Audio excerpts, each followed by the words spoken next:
one thing very important is that we understand the big data space. So what we're going to do today is we're going to talk about big data, what big data is, but now what is changing in big data is another thing we'll be looking at, how the AI is changing that big data. And that was my major concern, and I have lot of things in production. And so it's a very specific focus on big data.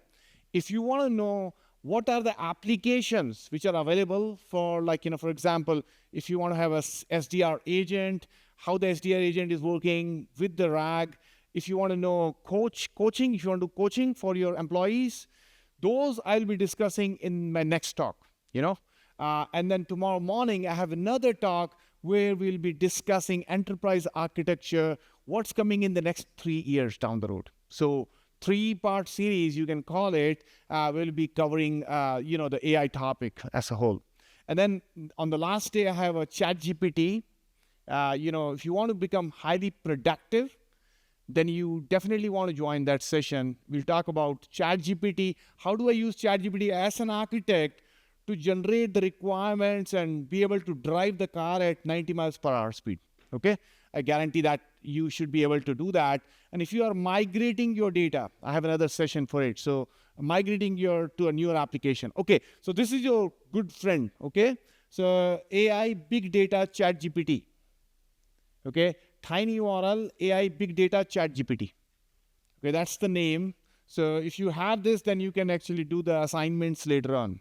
All right, let's get started. So what we're going to cover in 1 hour. Wow, this is a tall order for us. Big data. We look at what is big data, how the big data is really useful. Then we talk into case studies, what applications people are using it for. Then we dive into data analytics. Now, how many here write code in Python? Okay, great. You're writing code in Python. And it's a good skill to have, but really AI is writing the code for us nowadays. So, and then they are doing all the analytics. The analytics which you used to do 5 years ago, it's all done through AI. I'll talk about how we do that and how managers are able to do the same thing. Then we talk about AI from the perspective of very specifically product recommendation. We talk about RAG. We talk about how we use the system. What are the different agentic models which we have available for us. We'll talk about that after that. And then we'll put Spark and Cassandra in the middle. The reason is they're still there for big data space. How many here are using Spark and Cassandra? Okay, so that's still there. But what is changing with that? I'll be discussing that as part of today's discussion. Also, of course, we look at real-time couponing, fraud detection. We'll look at that, and sentimental analysis, and Gartner insights at the end. So let's take a look at big data. When we talk about big data, that means every 1 minute, Instagram, there are 55,000 photos are added. Now think about the volume of data which we have got. Now if you know YouTube, 4.5 million users are watching videos at that same time. So concurrency is very high. You see? So that's where the data is really, really high you need to work with. How do we do that? In the AI area. That's a challenge we all need to fix. Now, we all say that, hey, we can search the data, we can automate the data, we can create the account for the data. But really speaking, if you think about it, it consists of 5 different variations. You're looking at a volume of data, exabyte of data. It's not terabyte anymore. It's exabyte of data is there. Now, if you think about motion, what things in motion and how do you interpret the data in the motion? Now, what happens when you're using LLM? You are bringing the data from the vector database, and sometimes you're going to internet and then getting more data from there and then getting the resolution. So that's what takes place here, and there are multiple varieties of data also. So let's take a look at this assignment. So what are the 5 V's? So when we say 5 V's, and why the 5 V's are important, if you think about it, why that is important is you want to understand these V's. That means volume of data. How much volume is coming in? How much real-time inventory? That's the velocity of data you need to bring in place. When you're bringing in the customer feedback, how that feedback is actually giving you social post, and you use that to really solve a particular problem. Veracity, that means the readability of the data, how you are able to read the data really well. And then at the end, business value. You have to be able to provide value. What? Dollar. Money, money, money, money. So you have to give the dollar back to the customer. Yes? What value you're providing to the customer, or what value you're providing from the customer of the customer. So that's something we will be discussing today in detail. So that means the right information for the right person at right time. That's the question we all trying to ask. Now, if you think about this here, earlier we used to say multi-core. That means the data is not residing in one machine. It's residing in multiple cores. You are evaluating that data in memory. So you are trying to going in and inserting the data into the database. You're always doing an insert. What does that mean, Rohit? You're always doing an insert. It's exabyte of data. Delete is an insert. Update is an insert. Does that make sense? Even if you're deleting something, you're dereferencing, just like Java. Everybody knows Java here, yeah? So you have an understanding. Java do garbage collection. So this is kind of a garbage collection. You're collecting the garbage. You're always trying to update is also an insert behind the scene. And then you're always storing the data in the columnar format for us. So when we talk about Gartner, then we are talking about what's the value optimization. What value are we providing from the AI? That's what the Gartner tells us to do. What that means, value optimization means you have to look at when the manufacturing is happening, the car is getting manufactured and it's getting shipped out, how much time it is taking to do that? Can I reduce the time to do this activity? If there is an exception, how can I catch that exception faster? How can I manage the risks? Ethics, which comes in. Ethics because of, what are the things for the ethics, anyone? Bias. We can talk about different types of bias. Data can also have a bias. For example, if your recruiting data is there, looking at the recruiting data, it's possible that you lean more towards hiring, men's, or lean more towards hiring women. So that bias should not be there in the data, or geographic location, because you're getting the test data only from Bangalore and you're not getting all the data across India. That can also result in what? Bias in your data. So that's something you have to avoid when you're working on this. That's where observability comes in play. Now, one thing which I would say is that whenever you're looking at any command in the big data coming through and all the LLMs are going on, you want to see what data is flowing through and how we are responding to that data through LLM. So those are the two things. You have to always do an audit. And you are always improving the data fabric. Now, when you say data fabric, that's where the data lineage comes in play. That's where the data quality comes in play. How can we improve the data quality? Sustainability is another goal. What is sustainability? Anyone? What is sustainability really? If you have a server, if you have two servers, they are working at 30% capacity. You have one server working at 60% capacity. Which one is better?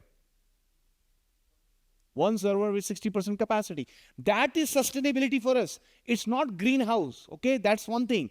But for us, what is sustainability? How can I optimize my code so I can run in one server and I can optimize so that my sustainable capacity remains 60%. Make sense? And of course, ChatGPT. We have started using that ChatGPT, where we are creating composable ecosystems. And why we are creating these ecosystems? These are APIs, by the way. These are all APIs. These are all component APIs.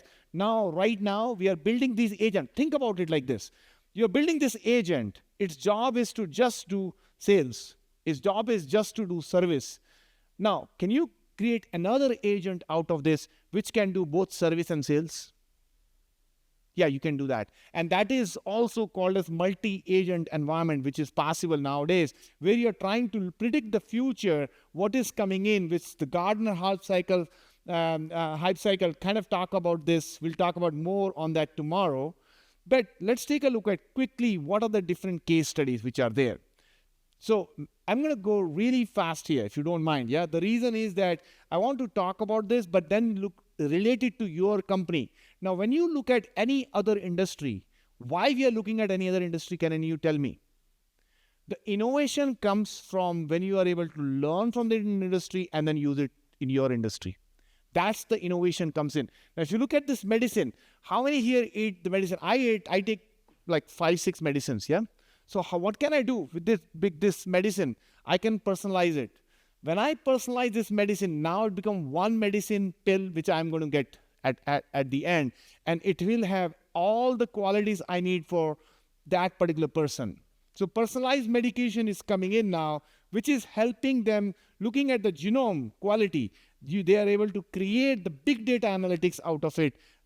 Based on that, they can look at the behavioral analysis.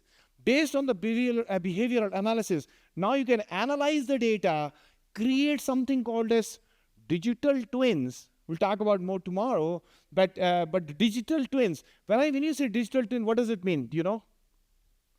Huh? IoT is one thing, but no, it's not just IoT. So what happens? My wife is keeping track of me. How many here, like how spouse keep track of everything? Yes, what's happening, So what happens is that now I'm eating a cake, and because there is a digital twin of myself somewhere, now my wife said that, hey, you have eaten so much calorie, you stop eating it now. I'm getting a call from her. Do you want that? You don't want that, but companies want that, like for machine and all the system. Now you can think about the whole system is a digital twin for it. So that is the new system which is coming in for yourself. Now let's take a look at another case, which is a case study here. When I'm trying to go from Boston to Chicago, and when I'm going there, I need to find out all these flights. What am I going to do? I need to call these flights and give me the data really fast. In an aeroplane, how many passengers can be there? Anyone? How many passengers you can have in an aeroplane? 100, 120? Yeah? Now what happens for the airline which is taking a long time to return? Taking more than 1 minute to return. It's not going to scale. It's not going to scale. And that is what happens. You have a cap theorem is there. Rohit, there is a cap theorem. I cannot store the data. I have a relational database, Cassandra database, and MongoDB is there. How can I be able to retrieve my data in less than 20 millisecond response time? How can I do that? What do you guys think? How can we do it? You have this database is here. How are you going to do this? Anyone? What do you guys think? What can you do to fix this issue? Huh? Caching, okay. Materialized view, yeah, what else? Well, you are close to materialized view. The problem here is that one is inserting the data, one is retrieving the data. How about I create a materialized view, but not only I create a materialized view, I create it in a format, it's 10 millisecond response time. So there is no replication lag, there is no from statement like this, where I have like a big from statement, inner clause, outer clause, just kind of do that. Now I'm going to do a raw event sourcing of the data, from a SQL database using Spark streaming, go to Cassandra, and Cassandra is now having this data where I'm going from one place to another place, and it's keeping track of all the passengers and how much available is there. Oh, Rohit, what is the problem in this? Data is not the problem. Overbooking.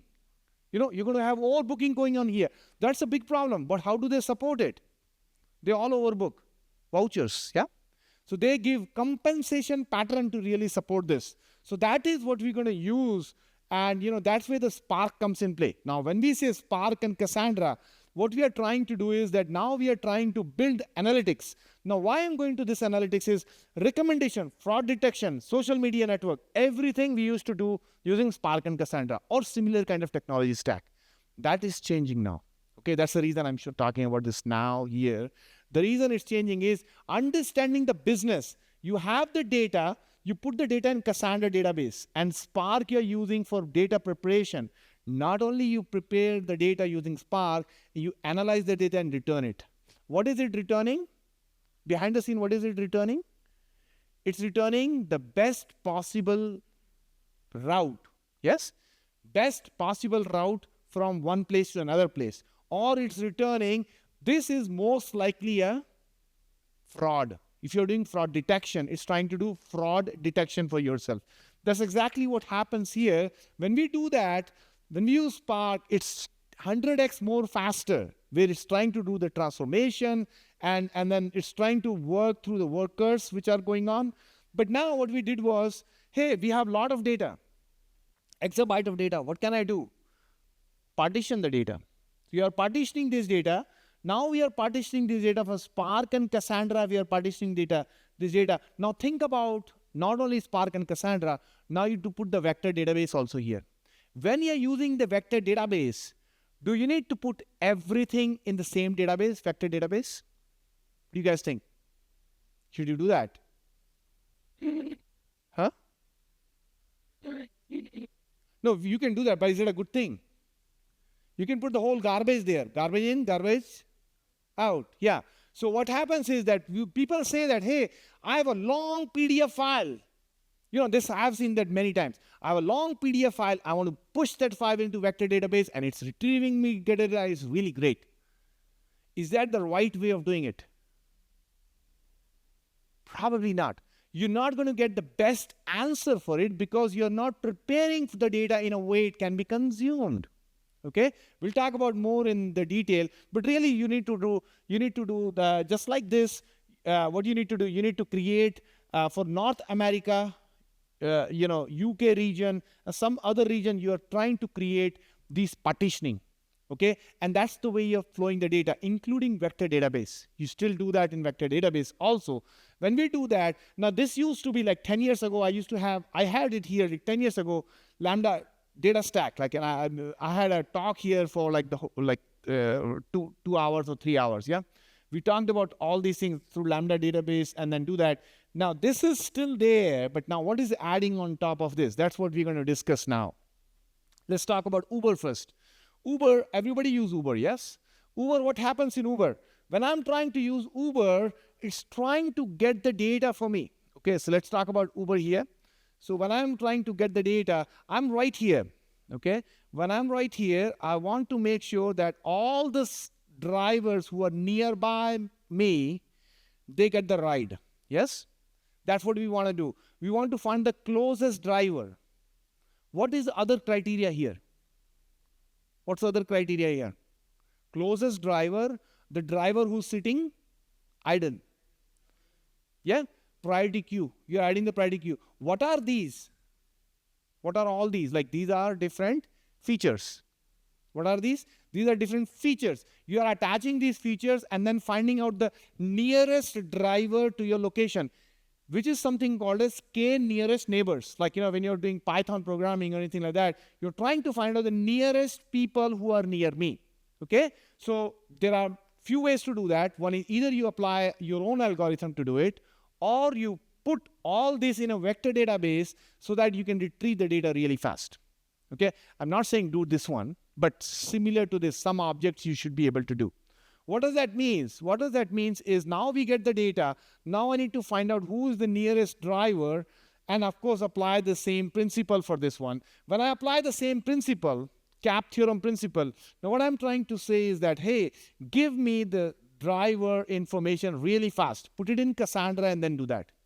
So I can put that data in Cassandra and use Spark to retrieve the data and then work on top of it. Yes? So that is one option we have got when we are working on this. So let's take a look at this example. When I'm creating this microservice, supply is coming in. When the supply is coming in, it's saying that, hey, I want to store this in the geospatial coordinates in a cluster, which is a New York cluster or Bangalore cluster.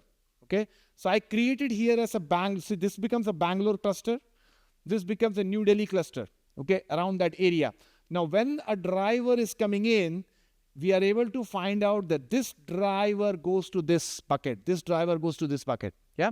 Why I'm doing that? To make it faster for me to retrieve the data. Okay, so that's what we do that here. Now we are trying to fetch the data. I want to find the nearest driver for me. I found out from the cab, hey, nearest cab I need to find out, and then retrieve the data. Yes, I take to the order and then be able to fetch them and then retrieve that data. So we can put it in Cassandra to solve this puzzle for myself. Now I look at this Uber map. What's happening in this Uber map? We have different layers of data, different features. We talked about features, nearest drivers, driver who's sitting idle could be another one. Based on that, we find out that Google, by the way, Google is giving this route. Go from here, but the driver is intelligent. At 5:30 p.m., this is the best route. This is the best route. This is the best route. Once we know this is the best route, now we are able to come in, use the same logistics and segment the data and then be able to use that data. That's what happens in this case when we are using it. Now you may ask a question like, you segmented this data, but now I need to go and find out the nearest driver. Okay, now I'm talking about one more scenario here. Take a look at this scenario. You are in this building and you are coming out of that building and you're saying that I'm here, the driver is somewhere else. Has that happened with you, anyone? You're trying to find the driver, you don't know where the driver is, and you are somewhere else, the driver is somewhere else. They fixed that problem by putting the access points. So what they're doing is they created these access points, which could be vector database, and then they're finding out the shortest distance from the geolocation, which I have it here. So I'm trying to find out the shortest distance from this location, which I'm showing here, and then searching, where do you want to be picked from? Here, here, here, or here? Now I can say I want to be picked from here, calculate the distance, and they say, yes, I want to be picked from here, and then give the destination, and we get picked from here. So how do we do this calculation? In 20 millisecond response time, we do that calculation using Spark right here. Now the mesh is happening. Mesh is, instead of Cassandra database, can you use a vector database for this? By all means, nobody is stopping you to use that. So that's the new thing which is coming in. Now you may ask a question, Rohit, yeah, this is all good, but now let's take a look at what happens from the data analytics perspective. Now we talked about a lot of these things, yeah? Let's take a look at it from the data analytics. What's happening in the data analytics space?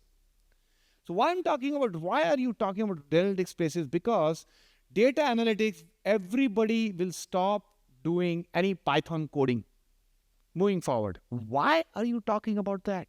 I'm talking about the fact that data analytics, what are we doing in data analytics? How we spend a lot of time in data preparation. Yes, we spend a lot of time in data preparation. Then what do we do? We clean the data, make sure date format is correct. All those things we do.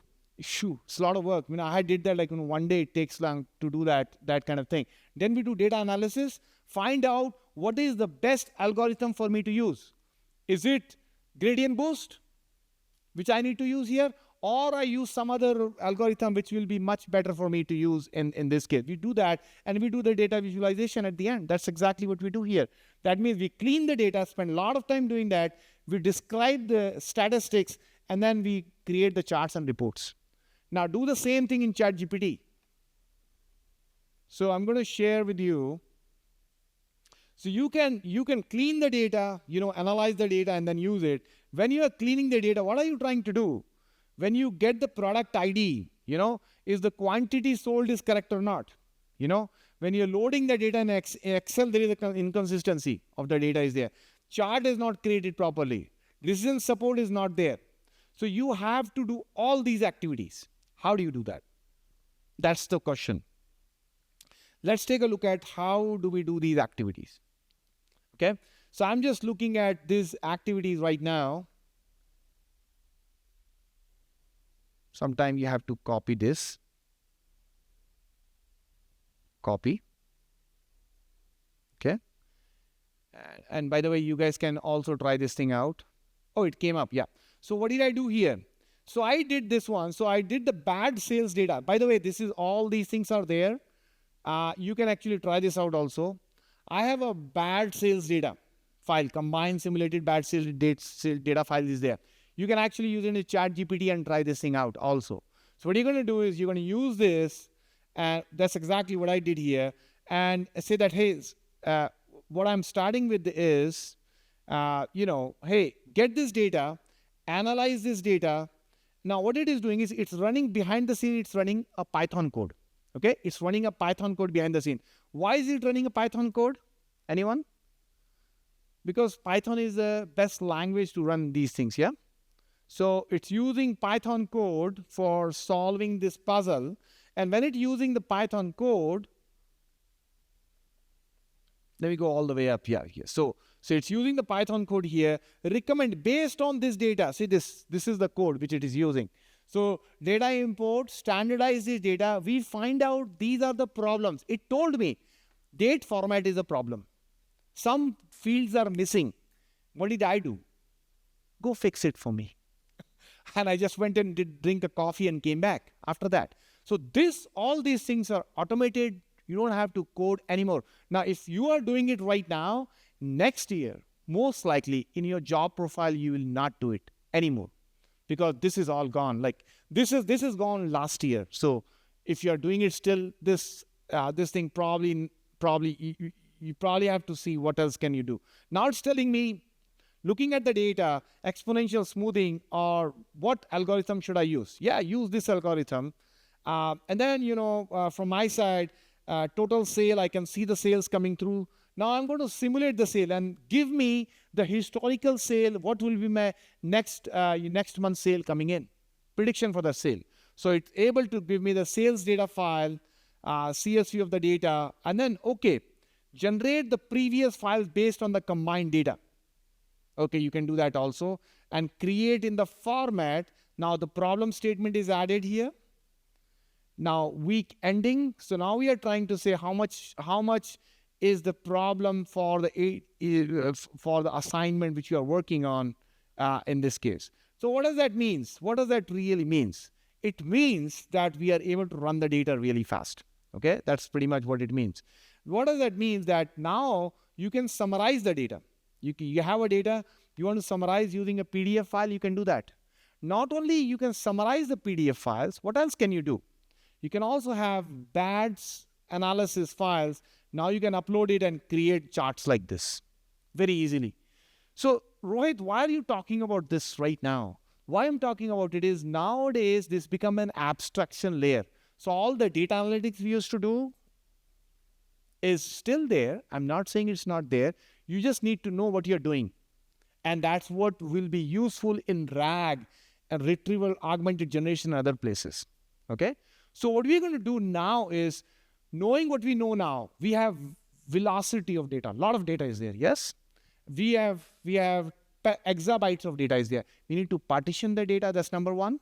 Now we're going to talk about RAG, how RAG is used along with that to solve this puzzle.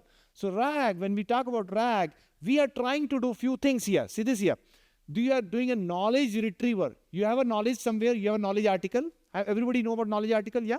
You have a knowledge article. Hey, iPhone is not starting up. Like it happened with me. Like, my phone, my mother was not able to receive the phone really well. So what did I do? I asked, I looked into the knowledge base and find out how to fix that.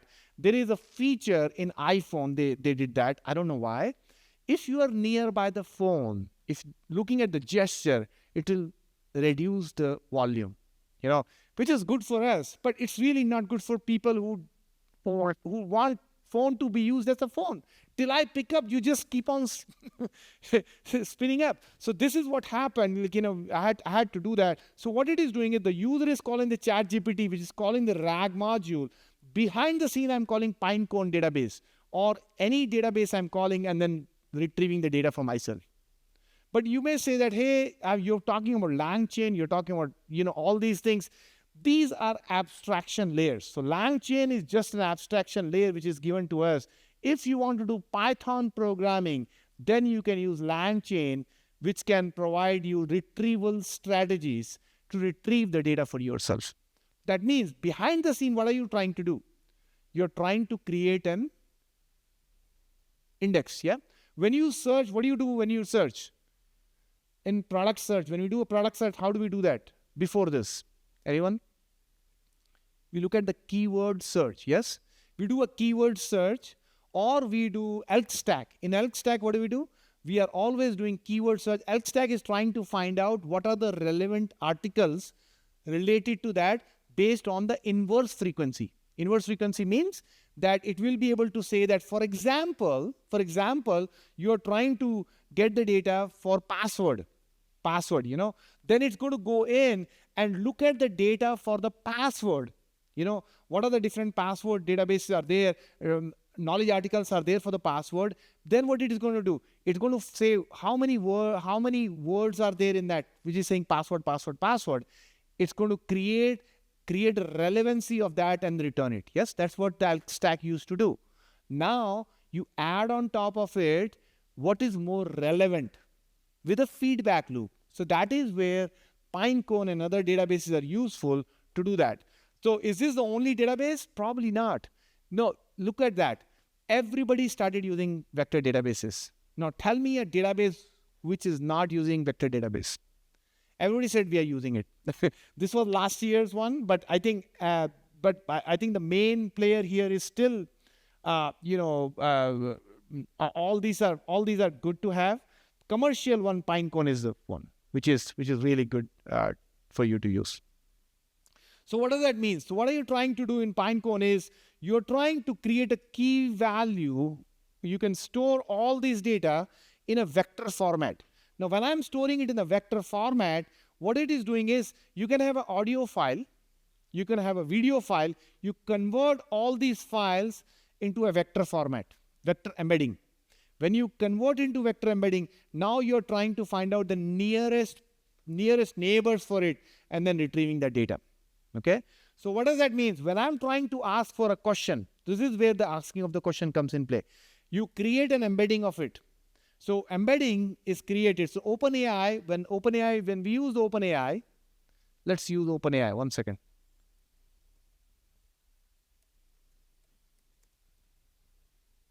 So when we use OpenAI embedding models, what we are trying to do is we are trying to create these vector embeddings. So what it is doing is it's creating for all our usage, it's creating a floating point number. That's it. That means when it's creating a floating point number, it's trying to find out what is the data which is nearby data for myself. What we are trying to do is we are trying to create in this case, one star is red, dark orange, gold, turquoise, and green, dark green. So these are the Amazon ratings. Okay. How did you create these ratings? You're trying to find out, somebody gives you a rating, where do they actually belong to? So these are all the ratings, and these are all vector embeddings which are there. Now, similar to these vector embeddings, you can actually do vector embedding for most of the data which is given to you.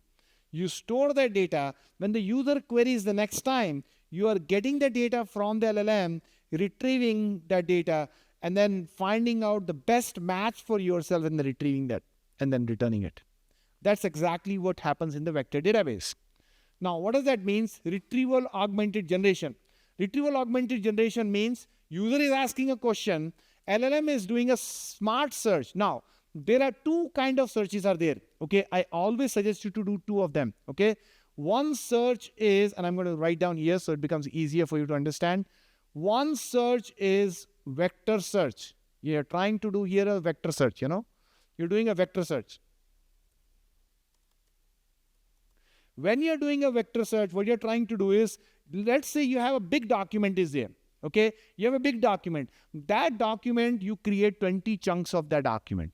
Okay, you have a PDF file, yeah? That PDF file you convert into 20 chunks. Okay, now one of the strategy, I'm going to talk about strategies now. One strategy you can apply is for a vector search which you are trying to do. Let's say you created 20 documents. Okay, now 20 document you created, this PDF file, PDF is for password fixes. Okay, I'm making up, yeah. Password fixes for iPhone. I'm making up. This is there. You can create your own company on the similar thing. You can do that. But now what I did was I have PDF file for password fixes Now what you can do is apply certain strategies to it. Number one strategy you can apply is, anybody has done linked list? Anybody done linked list? Yeah. How do you do linked list? The previous value and the next value, yeah? Now in this case, the chunk knows the previous chunk and the next chunk. Anybody has done sliding window problems in algorithms? So what do you do in sliding window problem? You're trying to slide across an array and then finding out what the next thing comes in play. So what you're trying to do now is, one of the strategy here is that, hey, you make sure that prepend. What are you going to prepend here? Prepend password fixes. Now, this is the title of the file. You prepend that as also with this one. What that will do? That will make sure all the 20 chunks know they are correlated to each other. Does that make sense? This is one strategy you can apply, and then you can also apply the sliding window thing, where one chunk know about the another chunk also. So those are the two things which you can do. What was my previous chunk and the next chunk? Some text of that. That way, now you have a better context to solve a problem. Everybody with me so far? Yes? Now what you're trying to do is, now what we did was, so this is exciting now for me. Now what you're trying to do is, you have an application which is using infrastructure layer.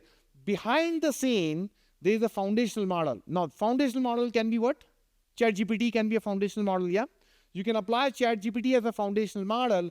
Now, in this case, I have a sales development. Sales development agent is there. When this agent is created, now what it will do is, I can go in and search for that agent. I can go in and search for that agent, and this agent, I'm grounding this data, and I'm saying to what's the prompt looks like. In this prompt, I have got input variables. Remember, like we have variables. Now you're going to ground the actual data coming from opportunity, actual data coming from account, so that you know what data needs to be sent to LLM. When you are sending this data to LLM, you are also sending the input transcript along with this. Can you also put in this input in this the RAG, retrieval augmented generation? Yeah, you can do that. What you can do is, you can apply one more model to this and then do it. Let me do that. So what I'm doing, I'm just saving as the same data right now in this case. Now when I save this data, now what you can do is, you will be able to generate similar model just like the one which I did before. So what does that means? It means that now I have got English, test the input. Now if I put here the transcript, and then here put the object name,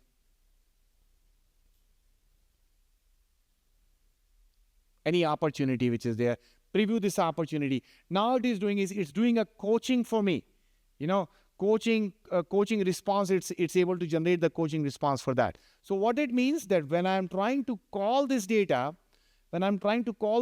what I can do is, I can input, thanks for confirming your leadership. This is the input I'm trying to send it to it.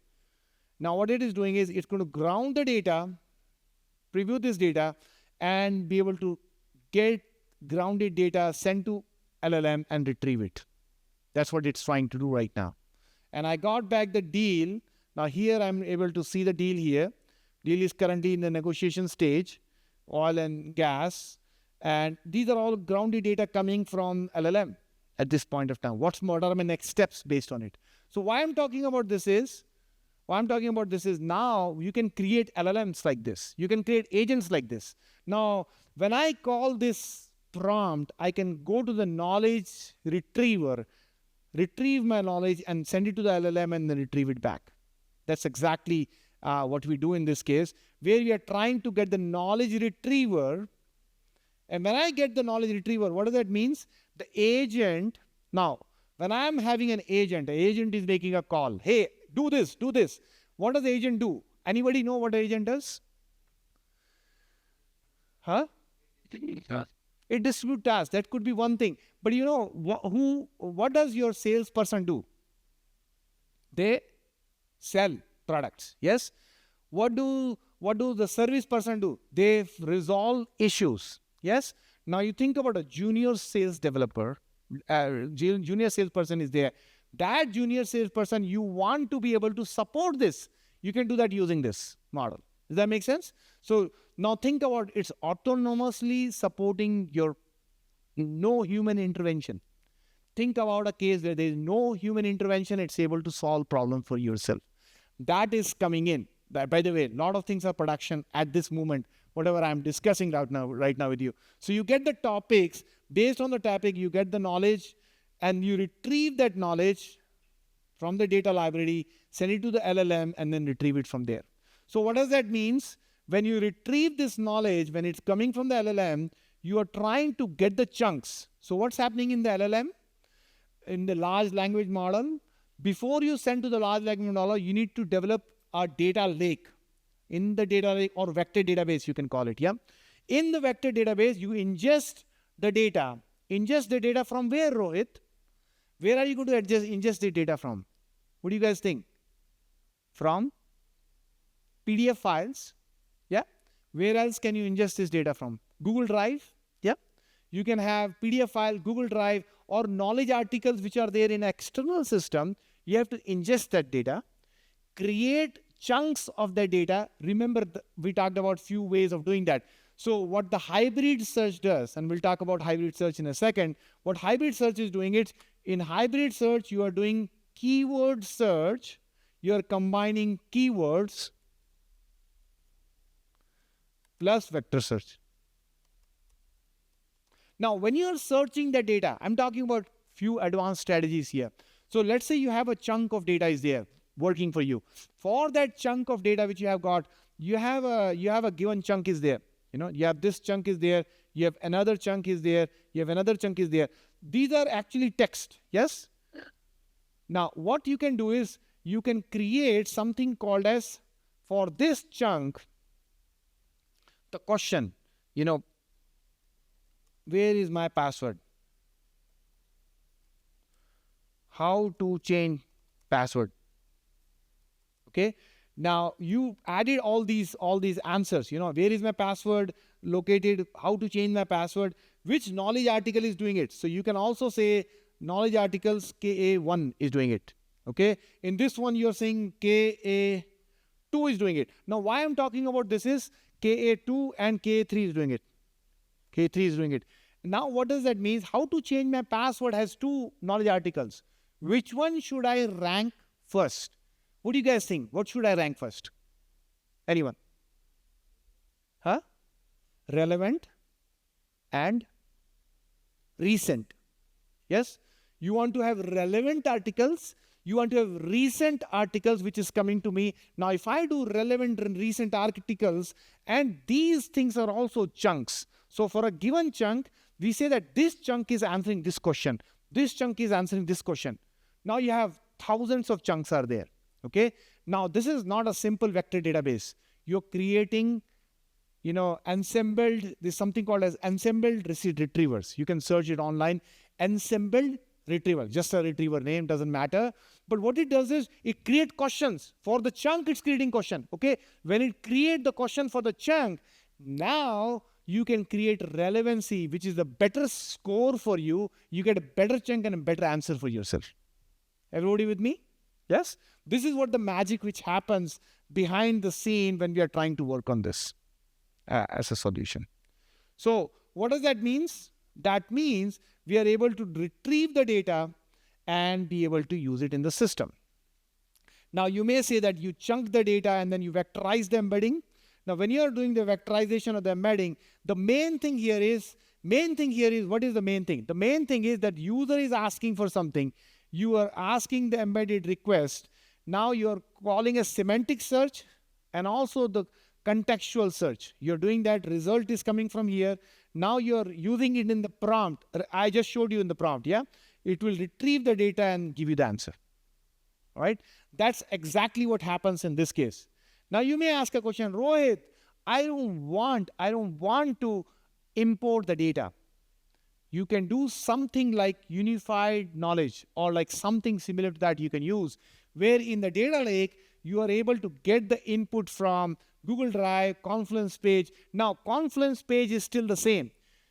You automatically import the data into S3 bucket, and on the regular basis, get that data, put it in the knowledge articles in the format which is easy to consume, in the chunks, in easy to consume. Is everybody with me? Yes? That is the key part of the puzzle. And then, of course, you can apply Zoom Info to really do that, to create the unified knowledge base for yourself. Now, you may ask a question, Rohit, now how can I apply this in product recommendation? So we're getting to the end of our discussion, but this is important to understand. How do I do product recommendation? You guys all have to do product recommendation. As an architect, a real-time recommendation system you need to create, which should be able to bring in the list of products, cross-sell and upsell the product, yeah, and then recommendation context needs to be there and be able to use it in the system. Now, when I need to do cross-sell and upsell, what do I do nowadays? How do I do it nowadays? Cross-sell and upsell. Which database should I use? 2 years ago, what database I used to use? Anyone? Cross-sell and upsell, we used to use JSON formats because a new product is added, you have to add new product in that. MongoDB, yeah? You used to use MongoDB for all the products which are coming in. Now we can use vector database to say that, hey, what are the similar products? If the person buy this product, they also bought this product. They can use the vector similarity search and be able to retrieve that data. That's exactly what happens here. So what does that mean? You need to look at this model. So why I'm talking about this here is, this is still the same. Now, you have an employee who's selling the product. Yes? There's an employee who's selling the product. There is a supplier who's bringing that product. And when this product is sold, it becomes an asset. Now, who's buying this product? It's bought by the customer, or it's bought by a business who is now selling it to the customer. Yes? Or it's B2B, or you have a business partner selling this product, or there's an influencer who's selling the product. So why I'm talking about this is, all these things, what you see here, can be part of, oh, one more question to you. When you put in the vector search, is it unstructured search only? Anyone? What do you guys think? Or it can be structured search also. So that means you can have an order object, canonical data model. You know, it's always important to understand what is the canonical data model looks like. That means you can do the canonical data model for that and use that in your vector search. There's nobody stopping you to do that. People think, oh, it's only unstructured. No. You can do structured and unstructured both. That will give you better results. So what does that mean? You create the PIM system.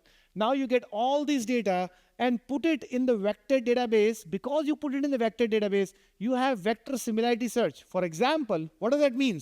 Rohit, vector similarity search. Anyone? It means that when I am trying to buy a product bike, yes, what are things I need with bike? Nearest neighbors, yeah? Helmet. What else? If I have an helmet, then what I need at night time? Torch, yeah? Or light. You know, I would need a light here. And then maybe sports gear. And then, you know, shirts. You know, so all the shoes. So this is where it becomes like really nice way of like, you know, saying that you don't even need to know how it is getting done. It automatically get it done because of that. So what does that mean? It means that now this is still the same. This model is not changing. You're using clickstream. Why clickstream? Anyone? Clickstream is Google Analytics. Yeah, we all go to Google Analytics. When you go to the website, by the way, company know that you went to the website. Company, though you click the button. Company know that you put this in the product information. Company knows that you also put in the cart. You also put it in the cart. Now you're waiting for your spouse to say yes. Yes? Now the battle begin, you know. You're waiting to make sure, hey, I want to buy this. And then spouse said no. It's like, okay, maybe next time I'll try this out. And next day, because of the abandoned cart, there is an abandoned cart is there. Because the abandoned cart is coming in, now what happens? all of a sudden 20% discount. If you buy it now, you have a luxury to talk to spouse, make sure you get that product recommendation is coming into you. Hey, 20% discount if you want to buy it now. And that kicks in, and then you're able to buy it faster. And that's what happens in most of the company. They want to sell more products in less amount of time. So that's what takes place. Now, same partition for Kafka, Cassandra, Spark, and vector database in this case. So we are still doing the same thing. ChatGPT is calling the feature extraction, like how many number of, what are the things which the customer wants, bike they want. For bike, they all might also need helmet. That's what they are getting out of it. This is another one. I did this with the Kaggle, just for the sake of it, just for the, like, for my fun, okay? This is from Kaggle crop recommendation. I did that crop recommendation. By the way, this is the soil condition. What is it? It's just a soil condition, nothing more than that. I use this soil condition, and what did I do? I just input that CSV file. Once I input that CSV file, it ran to understand that pH level, humidity, and other things are there. Based on that, it gave me the distribution, crop distribution, and it gave me also the code what to write. It tell me all these details. Based on these details, now what I'm going to do is I'm going to say that apple, this is the best condition for apple, banana. Provide recommendations. Now I'm saying that, hey, tell me what to provide recommendation for. I don't know. I don't want to know. What am I going to say? Create a test data for myself. It created a test data for myself. Based on these test data conditions, like it is saying that kidney beans is the closest match, k nearest neighbors, you see? And then comes mango and then maize. What is it doing? It's doing the analytics, it's doing the future recommendation for myself and giving me the result. So why I'm talking about this here is because nowadays all these things are happening. All these things are happening in, automatically creation of the data using ChatGPT or any other tool like that. So you're not writing any code. It's all analytics is all done without writing the code. Okay. Now, what does that mean for us? It means, now if you see this diagram, this is pretty much covers all the technology stacks you can think of. Okay. The user sends the rating out using the Niffy. It's going to go to the geo coordinates nearby server, and then to the Kafka stream or Kinesis stream it's going in. And now I want to use to store this data either in Cassandra database or vector database. That's what I'm doing here. Once I store this data, I do offline and online analysis. That means if there is a fraud is going on, I need to detect that fraud really fast. That's exactly what's happening here. Okay. So we'll take one more example of a fraud detection just after this. But this is exactly what happens. You're doing offline model and you're doing online model. In the offline model, what are you going to do nowadays? The newer model. What are you going to do? You're going to create a vector database with k nearest neighbors. Yeah. Because it's a vector database is there, it's saying that most likely this is a fraud.